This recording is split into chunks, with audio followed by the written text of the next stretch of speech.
RSS अभी कह रही जाति जनगणना, राष्ट्रीय अध्यक्ष जी ने राष्ट्रीय जनगणना की बात कही है, तो इस पर आरएसएस कह रही है कि संवेदनशील मुद्दा है, इस पर आपको कुछ नहीं करना चाहिए। इस पर क्या आपकी राय है कि जाति जनगणना होनी चाहिए कि नहीं? आरएसएस के लोग कभी जाति जनगणना नहीं करा सकते। बाबा साहब डॉक्टर अम्बेडकर जी ने भी संविधान सभा में पिछड़ी जातियों के आरक्षण के मुद्दे पर उन्होंने कहा था, इस देश में एक ऐसे लोग हैं जिनके पास शिक्षा नहीं है, जो आर्थिक रूप से पूरी तरह से कमजोर हैं, वे न तो अगड़े हैं और न तो नीचे की कतार वाले यक्षी हैं, मिडिल क्लास की जातियां हैं। हर दृष्टिकोण से पीछे इन्हें भी आरक्षण मिलना चाहिए। तो संविधान सभा में अन्य सदस्य यह कहकर के आरक्षण को इनकार दिया। देश आज़ाद हो गया है, अब आज़ादी के बाद सभी लोगों की जाति जनगणना होगी और जाति जनगणना के आधार पर सभी लोगों की हिस्सेदारी मिल जाएगी। लेकिन आज़ादी के 78 साल बीत जाने के बाद आज देश में जाति जनगणना मुख्य रूप से पिछड़ी जाति नहीं हुई और यही मुहिम संसद में जोरदारी से नेताजी धरती पुत्र मुलायम सिंह यादव जी ने, लालू प्रसाद जी ने, शरद यादव जैसे समाजवाद के प्रमुख नेता, रामपूजन पटेल जैसे लोगों ने जाति जनगणना की बात पार्लियामेंट में की। लेकिन आज तक की सरकारें एक गूंगी और बहरी हैं, एक पिछड़ों का हक हिस्सा नहीं देना चाहती हैं। इसलिए समाजवादी पार्टी के राष्ट्रीय अध्यक्ष ने समाजवादी पीडीए बनाया है और संविधानमान स्तंभ पूरे प्रदेश और देश में स्थापित किया है कि आप लोग संविधान की मर्यादा के लिए, संविधान की रक्षा के लिए एकजुट हो जाओ। संविधान बचा रहेगा तो देश बचा रहेगा और जब देश बचा रहेगा तो देश के सभी लोगों का सम्मान होगा, इज्जत होगा। इसी मुहिम में समाजवादी लोग चल रहे हैं। सर, जैसा कि अभी हाईकोर्ट में सुप्रीम कोर्ट ने सर योगी सरकार को फटकार लगाई है, सर ये जो घर गिरा रहे हैं इस पर आपका क्या है कि लोगों का घर गिरा दिया जा रहा है, इस पर क्या, क्योंकि एक ही जाति विशेष समुदाय के लोगों को टारगेट किया जा रहा है, इस पर क्या? भारतीय जनता पार्टी और मुख्य रूप से उत्तर प्रदेश, योगी जी बुलडोजर से चर्चित हुए हैं और मैं कहता हूँ कि ठीक है कि भारतीय जनता पार्टी से अलग हो जाए। भारतीय जनता पार्टी के लोगों की मुहिम भी है, अलग से पार्टी बना ले, चुनाव चिन्ह बुलडोजर ले लें और बुलडोजर से चुनाव चिन्ह से लड़ जाए तो उनको अपनी हैसियत का पता चल जाएगा। क्योंकि इस समय सामाजिक न्याय चाहने वाले लोग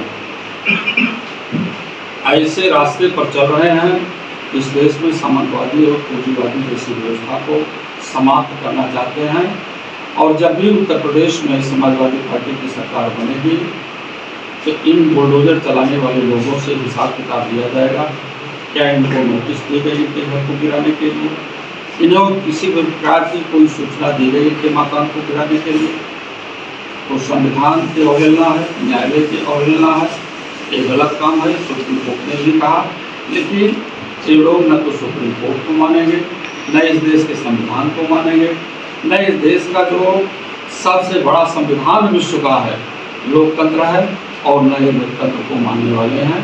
इसलिए ऐसी सरकार को उखाड़ फेंकने के लिए पूरी तरह से देश का किसान, नौजवान, महिलाएं, मजदूर सब एकत्रित होकर के जो किसान विरोधी है, नौजवान विरोधी है, उनके खिलाफ लामबंद होकर के काम करना चाह रहे हैं और इस कार्य को एक ऐसी गति दे रहे हैं कि आने वाला 2027 समाजवादी का होगा और 2027 के बाद जब भी देश की पार्लियामेंट का चुनाव होगा, इस देश से सामंतवादी और पूंजीवादी जैसी व्यवस्था के शासकों का सरकार इस देश से चला जाएगा। और जब इस देश से चला जाएगा तो देश भारतीय संविधान से चलेगा, भारतीय संविधान के लोकतंत्र से चलेगा और इस देश के ओबीसी, एससी, एसटी के लोगों का बड़ा सम्मान होगा। सर एक आखिरी क्वेश्चन ये है सर, जैसा कि हमारा चैनल भी युवा नई सोच है, तो सर हम युवाओं की बात रखते हैं। तो सर जैसे कि अभी सरकार वैकेंसी नहीं दे रही, अभी हाल ही में 2 दिन पहले सर इलाहाबाद में सर बहुत ज़्यादा बच्चे जो है सीटेट जो पास किए हुए हैं, जो बीएड किए हुए हैं, सर वैकेंसी नहीं आ रही है। इस पर क्या राय है सर? लड़के जो है धरना दे रहे हैं, सरकार इस पर बहरी हो गई है, उनके शिक्षा मंत्री कह रहे हैं कि शिक्षक और छात्रों का अनुपात बराबर है। इस पर क्या कहना है? इस देश में और प्रदेश में पेपर लीक चला। पहली चीज़ तो इनके पास वैकेंसी नहीं है। ये कोई वैकेंसी आई तो पेपर लीक के माध्यम से एक पूंजीपतियों के बेटे और बेटी को नौकरी देना चाहते हैं। और यही काम उत्तर प्रदेश में जो सिपाही की भर्ती में योगी सरकार ने किया, वही काम उससे बढ़ करके कहीं मोदी सरकार ने भी किया। उन्होंने नीट की परीक्षा को आउट कराया, नेट की परीक्षा को आउट कराया। मैं सवाल पूछता हूँ ऐसे वर्तमान सरकार से, जो खेतों खलिहानों में काम करने वाले लोग हैं, उनके बेटे और बेटियाँ कब डॉक्टर बनेंगे, कब इंजीनियर बनेंगे, कब सिपाही बनेंगे? क्योंकि यहाँ पर पूरी तरह से पूंजीवाद और सामंतवाद देश और प्रदेश की सरकार स्थापित कर रही है। तो ऐसी पूंजीवाद और सामंतवादी व्यवस्था के खिलाफ, इस सरकार के खिलाफ पूरी जनता की मुहिम है। और उस जनता की मुहिम में सभी नौजवान लोग पूरी तरह से आगे बढ़ कर के आए हैं। देश उधर ही चलेगा जिधर नौजवानों का हुजूम चलेगा। आज वो आक्रोशित है अपने रोजी रोटी के सवाल पर, आज वो आक्रोशित है अपने बाप, अपनी माँ, अपने परिवार के लोगों की बीमारी को लेकर के। किसान परेशान है अपने खाद बीज को लेकर के, लोग परेशान हैं बिजली के बढ़ते हुए दामों को। इन्होंने कोई पावर प्लांट नहीं लगाया, बिजली के दाम हमेशा निरंतर बढ़ते गए। और उत्तर प्रदेश में जब समाजवादी पार्टी सरकार रही, उत्तर प्रदेश में 5 पावर प्लांट लगा करके पूरे प्रदेश को अच्छे तरीके से और सस्ती बिजली उपलब्ध कराने का काम किया। मैं सवाल पूछता हूँ कि 2017 से आई हुई ये सरकार योगी की कितने पावर प्लांट लगाए हैं?